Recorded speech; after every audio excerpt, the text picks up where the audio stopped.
দক্ষিণ কোরিয়া জনপ্রিয় K pop band এনসিটির সাবেক সদস্য এবং গায়ক তাইলকে ৩.৫ বছরের কারাদণ্ড দিয়েছেন আদালত। গত জুন মাসে তাইল এবং তার ২ সহযোগী এক চীনা নারী পর্যটককে পালাক্রমে ধর্ষণ করেন বলে অভিযোগ ওঠে। ব্রিটিশ সংবাদ মাধ্যম বিবিসি জানায় ৩২ বছর বয়সী তাইলের ২ সহযোগীর একজনের নাম লি, অপরজন হং। সিউলের জেলা আদালতে সাক্ষ্য প্রমাণ উপস্থাপনের পর বিচারক ঘটনাটিকে গুরুতর অপরাধ হিসেবে চিহ্নিত করেন।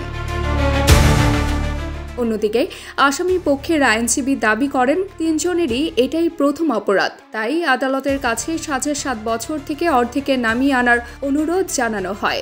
আদালত এ বিষয়ে চূড়ান্ত সিদ্ধান্ত দেওয়ার আগে শুনানিতে জানানো হয়, ঘটনার দিন ভুক্তভোগী তরুণী গায়ক তাইল ও তার ২ সহযোগীর সঙ্গে একটি বারে মদ্যপান করছিলেন।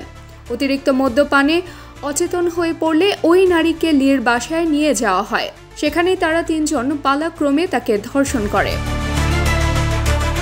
এই ঘটনায় আদালতের রায় ঘোষণার পর কে পপ অঙ্গনে তীব্র প্রতিক্রিয়া দেখা দিয়েছে।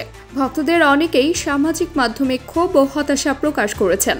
আবার অনেকে এই ঘটনার সুষ্ঠু বিচার হওয়ায় আদালতের প্রতি কৃতজ্ঞতা জানিয়েছেন। তাবাসসুম হক, আনিকা, ডেইলি আওয়ার, বাংলাদেশ।